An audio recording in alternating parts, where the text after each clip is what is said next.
안녕하세요. 제 이름은 에반이에요. 저는 28살이고 네탈이라는 작은 산악 국가에서 무역업자로 일하고 있어요. 제 일은 네팔, 인도 간의 여행자들의 서류를 확인하고 그들의 이동을 관리하는 거예요. 국경 사무소에서의 생활은 늘 똑같고 예상 가능해요.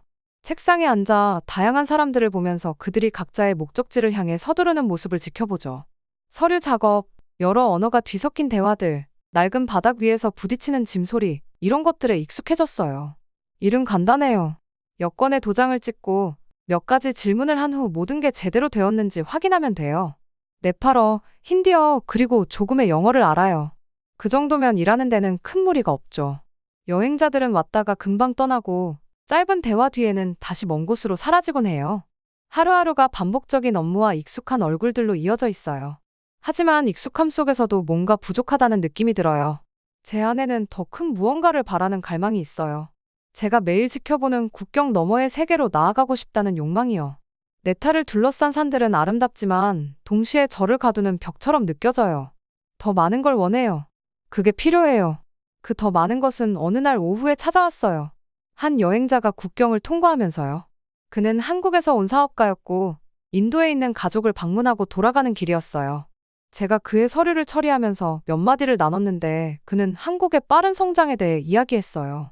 반짝이는 고층 건물들, 최첨단 기술, 그리고 현대 속에 녹아든 풍부한 고대 문화에 대해 설명했어요. 그의 이야기가 제 안에 무언가를 자극했어요. 그 이후로 한국은 제 마음속에 고정된 목표가 되었어요. 근무가 끝난 후, 저는 밤늦게까지 한국에 대한 기사와 영상을 찾아보며 시간을 보냈어요.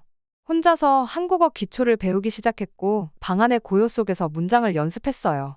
업무 문서의 여백에는 한글 자모를 끄적이며 문법과 언어 구조에 대한 메모를 남기곤 했죠. 과정은 느렸지만 하루하루 제 꿈에 조금씩 다가가고 있다는 느낌이 들었어요. 한국으로 이주한다는 생각은 저희 일상 속에 자리 잡았어요. 국경 사무소에서의 긴 시간 동안도, 작은 아파트에서의 조용한 저녁 시간에도 말이죠. 하지만 다른 나라로, 특히 멀리 떨어진 한국으로 이주하는 건 하루아침에 할 수 있는 일이 아니었어요. 돈, 비자, 그리고 한국에서 일자리를 구할 수 있을지에 대한 불확실성 같은 많은 장애물들이 있었죠. 그래도 그건 중요하지 않았어요. 저는 결심했어요. 어느 날 국경 근처의 작은 카페에서 달콤한 차를 마시고 있었을 때 프리아를 만났어요. 그녀는 지금까지 만났던 사람들과는 다른 느낌이었어요. 긴 검은 머리가 자연스럽게 어깨 위로 흘러내렸고 그녀에게는 매력적이면서도 다가가기 어려운 자신감이 있었어요. 우리는 대화를 나누기 시작했고 그녀가 한국에서 언어 교환 프로그램을 마치고 막 돌아왔다는 것을 알게 되었어요. 그녀는 한국어를 유창하게 구사했고 그녀가 방문했던 곳들과 경험했던 이야기들에 저는 매료되지 않을 수 없었어요. 프리아는 부유한 인도 가정 출신이었어요. 그녀는 좋은 교육을 받았고 가족의 든든한 지원도 있었고 앞날이 촉망되는 사람이었죠. 그럼에도 불구하고 그녀는 제 한국 이주 꿈에 진심으로 관심을 보였어요. 우리는 한국에 대한 사랑을 나누며 서울의 분주한 거리부터 한국 음식까지 모든 것에 대해 이야기하면서 시간을 보냈어요. 카페에서의 만남이 점점 더 잦아졌고 단순한 대화에서 더 깊은 감정으로 발전했어요. 우리는 함께 웃고 서로의 이야기를 나누며 미래에 대한 꿈을 그려보았어요. 그러다 보니 어느새 제가 프리아를 사랑하고 있다는 것을 깨달았죠. 하지만 사랑만으로는 모든 게 해결되지 않더군요. 프리아의 가족은 우리의 관계를 좋게 보지 않았어요. 그들에게 저는 작은 나라에서 일하는 단순한 국경 근로자일 뿐이었죠. 그들은 딸에게 더 큰 계획이 있었고 그 계획에 제가 들어갈 자리는 없었어요. 프리아의 가족은 전통적인 가풍을 가지고 있었고 그들은 그녀가 부유하고 사회적 지위가 있는 사람과 결혼하길 원했어요. 그게 저일 수는 없었죠. 압박감이 점점 커지는 게 느껴졌어요. 프리아는 우리가 함께할 방법을 찾을 수 있다고 저를 안심시키려 했지만 그녀의 가족이 우리를 둘러싼 무거운 기대감은 우리 관계에 늘 그림자를 드리웠어요. 프리아와의 대화는 언제나 달콤하면서도 씁쓸했어요. 그녀는 제가 원했던 모든 것이었지만 동시에 저는 그녀의 발목을 잡고 있다는 느낌을 떨칠 수 없었어요. 하루는 일에서 힘든 하루를 보낸 후 집에서 혼자 앉아 제 미래에 대해 생각했어요. 벽들이 저를 점점 더 조여오는 것 같았고 방의 고요함은 제 생각을 더욱 크게 만들었어요. 한국으로 가고자 했던 제 꿈은 여전히 제 안에서 불타고 있었어요. 하지만 이제는 그 꿈의 프리아에 대한 감정이 얽혀 있었죠. 모든 걸 뒤로하고 한국으로 떠날 수 있을까요? 한번 떠나면 다시는 그녀를 볼 수 없을지도 모르는데 결국 저는 결정을 내려야 했어요. 이 상태로 계속 있을 수는 없었죠. 한국의 부름은 강했고 거의 저항할 수 없을 정도였어요. 하지만 제 사랑도 강했어요. 마치 벼랑 끝에 서서 두 갈래 길을 바라보는 느낌이었어요. 한 길은 제가 오래 꿈꿔왔던 한국으로 가는 길이었고, 다른 길은 프리아와 함께하는 미래였지만 그 미래에는 많은 불확실성과 그녀의 가족의 반대가 있었죠. 결국 선택은 명확해졌어요. 한국으로 가고자 했던 꿈은 프리아를 만나기 전부터 저와 함께했던 것이었어요.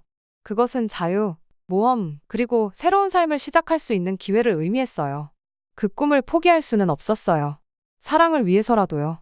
한국은 저를 부르고 있었고, 저는 그 부름에 답해야 했어요. 프리아를 떠나는 건 가슴이 아팠지만, 이곳은 제가 가야 할 여정이라는 걸 알았어요. 그날 밤, 저는 결심했어요. 매일 조금씩 돈을 모으고, 필요한 서류들을 준비해서 어떻게든 한국으로 갈 거예요. 쉽지 않겠지만, 인생에서 가장 소중한 것들은 언제나 쉽지 않잖아요. 잠이 들기 전, 저는 서울의 분주한 거리를 걸으며 낯선 소리와 광경 속에 둘러싸인 제 자신을 상상했어요. 이제 제 꿈을 쫓아갈 때가 되었어요. 어떤 대가를 치르더라도요. 국경을 떠나는 건 마치 나를 오랫동안 묶어왔던 끈을 자르는 것 같았어요. 몇 안 되는 짐을 챙기고 지금까지 알던 삶과 작별을 고한 후 인도의 거대한 산업 중심지인 첸나이로 가는 버스를 탔어요. 여행은 길었고 더위는 견디기 힘들었지만 상관없었어요. 가슴은 기대감으로 뛰었고 드디어 오랜 시간 내 안에서 타올랐던 꿈을 향해 나아가고 있었으니까요. 첸나이는 네탈과는 완전히 달랐어요. 우뚝 솟은 빌딩들, 끝없이 이어지는 교통, 사람들의 소란스러움까지 모든 것이 압도적이었지만 동시에 짜릿했어요. 그 혼돈 속에서 내게 주어진 기회가 있었어요. 바로 한국의 기술혁명을 가능하게 한 회사, 삼성전자였죠. 단순히 직업을 원한 것이 아니었어요. 나는 미래를 원했고 이 넓은 세상에서 내 가치를 증명할 수 있는 기회를 찾고 있었어요. 공장에 지원했을 때 내 언어 능력, 특히 한국어에 대한 나의 성장하는 실력이 관리자들의 관심을 끌었어요. 그들은 나에게 기회를 주었고 얼마 지나지 않아 나는 채용되었어요. 화려한 직업은 아니었어요. 사실 굉장히 힘든 일이었죠. 그곳은 수천 명의 사람들이 기계처럼 일사불란하게 움직이는 거대한 공장이었어요. 일은 고되고 반복적이었으며 몸이 지칠 정도로 힘들었지만 상관없었어요. 이건 내가 한국으로 가기 위한 첫 번째 발판이었어요. 공장에서는 기계의 끊임없는 소음과 도구들이 부딪히는 소리, 동료들의 웅성거림 속에서 하루를 보냈어요. 밤이 되면 작은 어둡고 좁은 아파트로 돌아왔지만 육체는 지쳤어도 정신은 항상 깨어 있었어요. 내 미래에 대한 비전은 여전히 생생했으니까요. 그 공장에서 처음 아룬을 만났어요. 그를 처음 봤을 때 그는 다른 사람들과 달랐어요.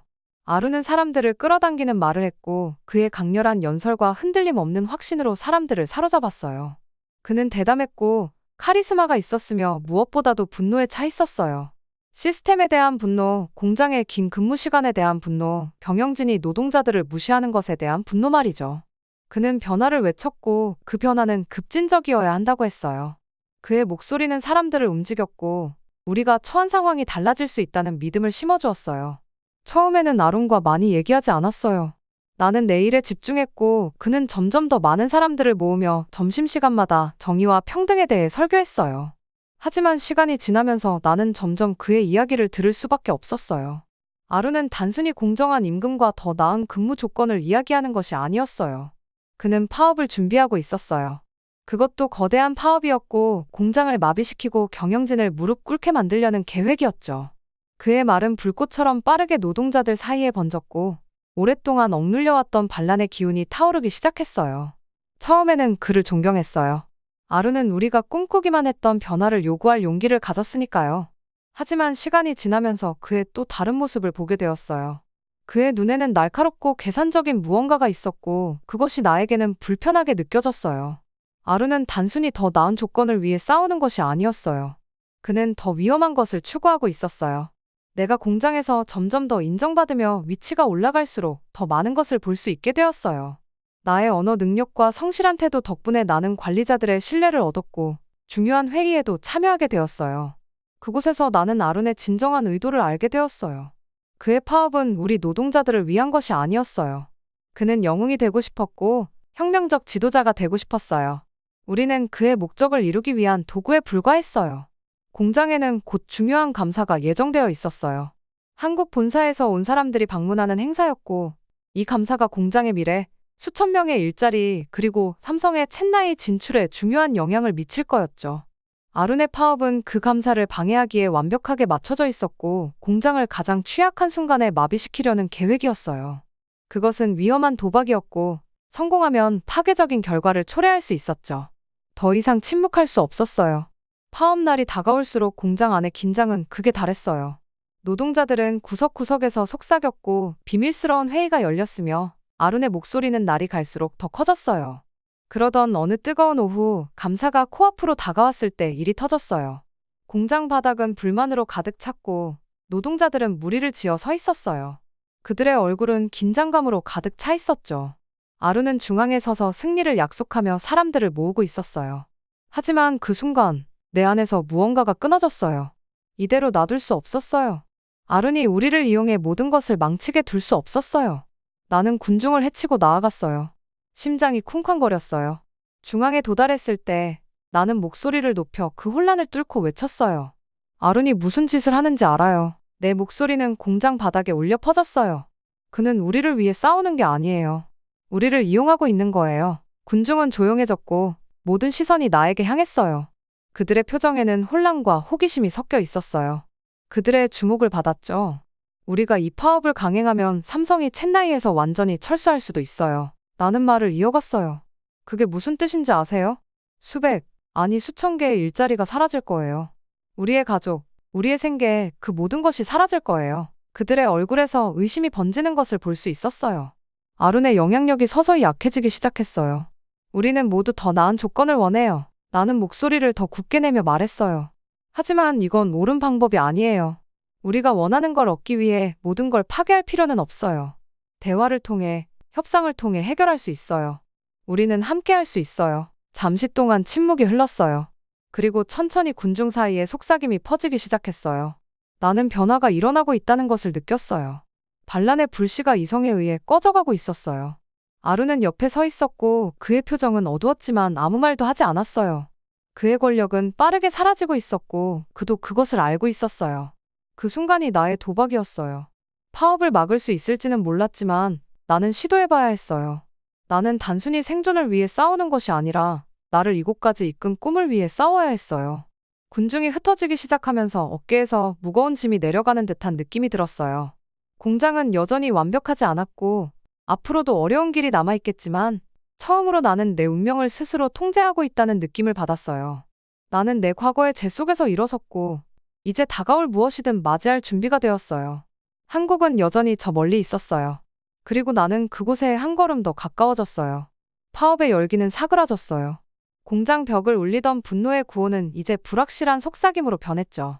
하지만 일이 끝난 건 아니었어요. 파업을 막은 것은 첫 번째 단계일 뿐이었고 이제 그 후폭풍을 헤쳐나가야 했어요. 불만에 가득 찬 노동자들과 타협하지 않는 경영진 사이의 간극을 좁히는 건 마치 외줄타기와 같았어요. 한 발 잘못 디디면 모든 것이 무너질 수 있었죠. 매일이 전쟁 같았어요. 아침에는 경영진과 함께 회의를 하며 이익 손실, 회사 평판, 그리고 그들이 어디까지 타협할 수 있는지에 대한 이야기를 들었고 오후에는 노동자들과 시간을 보냈어요. 그들은 일자리가 유지된 것에 감사하면서도 여전히 긴 시간 동안의 노동, 낮은 임금, 그리고 안전하지 않은 작업 환경에 대해 분노하고 있었어요. 저는 중재자로서 양쪽을 오가며 협상하고 경청하고 때로는 간절히 설득해야 했죠. 쉽지 않았지만 꼭 필요한 일이었어요. 노동자들은 단지 약속만을 원한 것이 아니었어요. 그들은 눈으로 보고 몸으로 느끼고 직접 경험할 수 있는 변화를 원했어요. 반면에 경영진은 공장이 원활하게 돌아가고 이윤의 지장을 받지 않기를 원했죠. 양쪽의 입장은 모두 타당했지만 저는 그 사이에서 좁은 중간 지점을 찾아야 했어요. 그건 제가 감당해야 할 무거운 책임이었어요.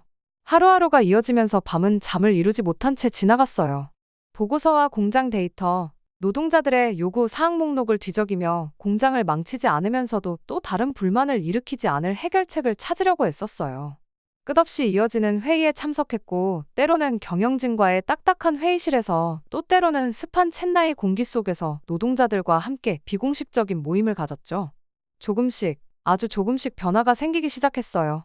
아주 느리고 고된 과정이었지만 휴식 시간이 늘어나면서 노동자들은 근무 중 잠시 숨을 돌릴 수 있게 되었고, 새로운 안전 규정이 도입되어 오랫동안 무시되어 왔던 위험 요소들이 해결되었어요.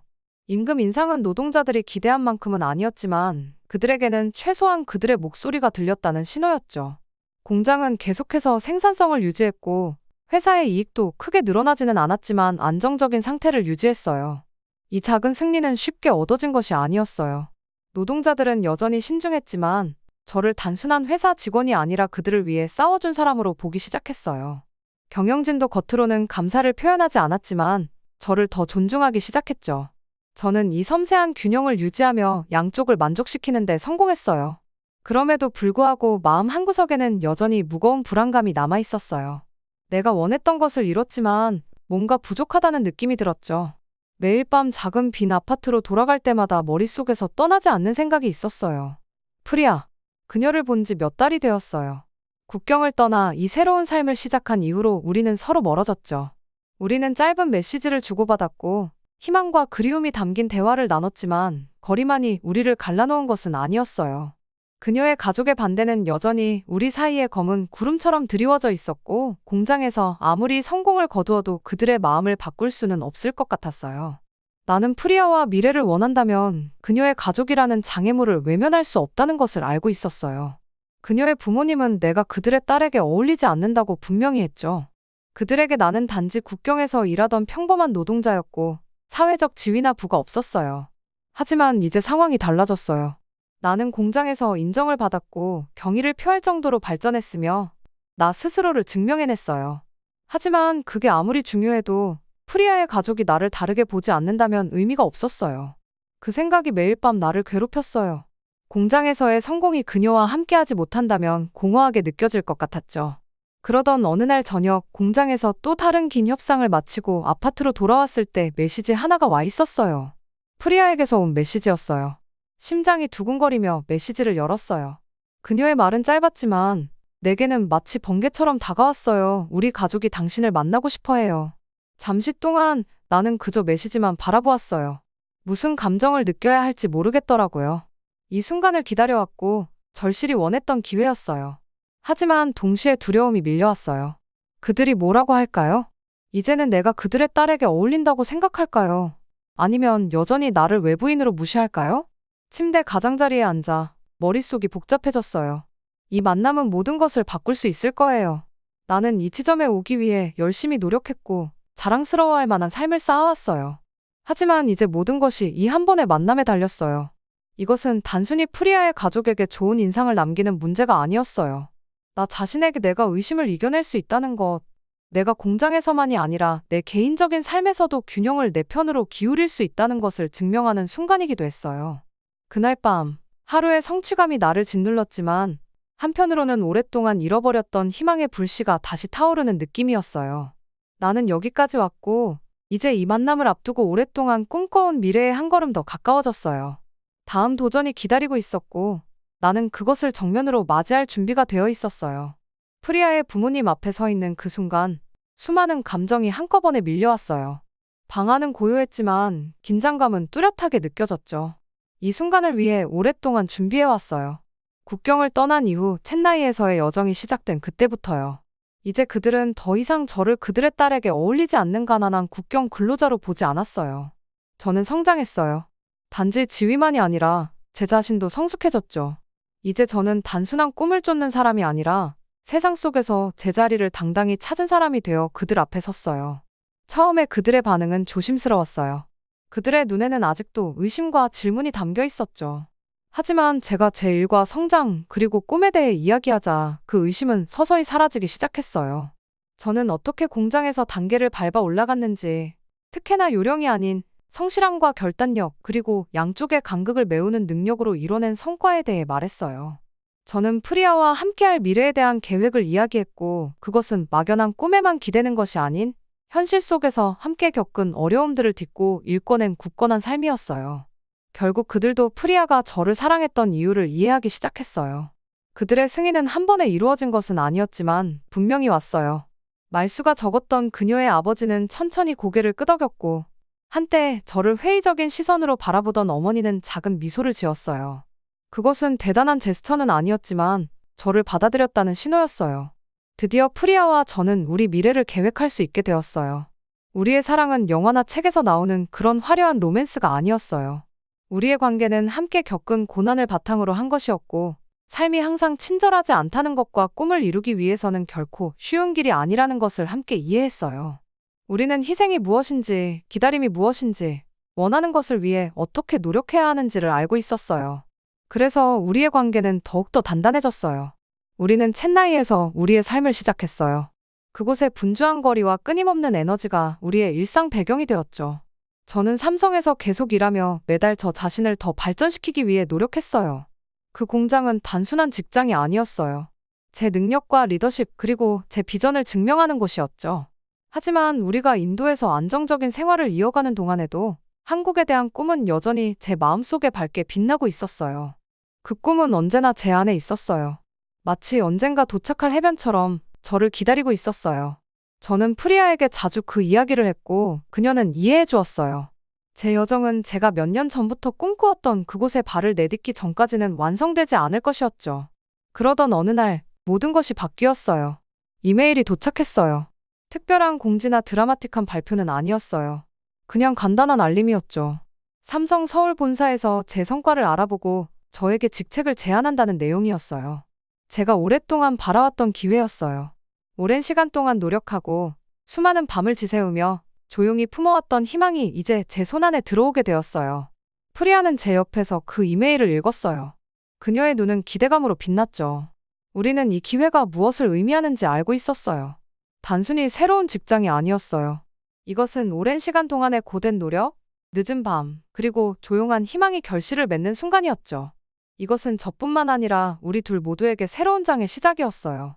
우리는 짐을 싸고 작별 인사를 하고 서울로의 이사를 준비했어요. 모든 것이 마치 꿈처럼 느껴졌어요. 오랫동안 맞춰오던 퍼즐의 마지막 조각이 드디어 맞춰지는 것 같았어요. 프리아와 나는 수많은 장애물, 거리와 가족의 기대, 문화적 차이를 극복해냈어요. 이제 우리는 새로운 세상으로 함께 나아갈 준비가 되어 있었어요. 한국으로 향하는 비행기는 마치 꿈속을 나는 듯한 느낌이었어요. 서울에 착륙하자 창문 밖으로 펼쳐진 도시를 바라보았어요. 제가 수없이 사진과 영상으로 보았던 그곳, 오랫동안 상상해왔던 그곳이 눈앞에 펼쳐져 있었어요. 그리고 이제 그곳은 현실이었어요. 프리아가 저를 보며 미소 지었어요. 그녀의 눈에도 저와 같은 경이로움이 담겨 있었죠. 우리는 해냈어요. 지난 시간을 되돌아보면 국경에서의 나날과 공장에서의 삶이 마치 오래전 일처럼 느껴져요. 저의 여정은 야망과 끈기의 이야기였고 사랑과 결단력의 이야기였어요. 저는 문화적 차이와 야망의 갈등, 그리고 수많은 의심의 순간을 겪었어요.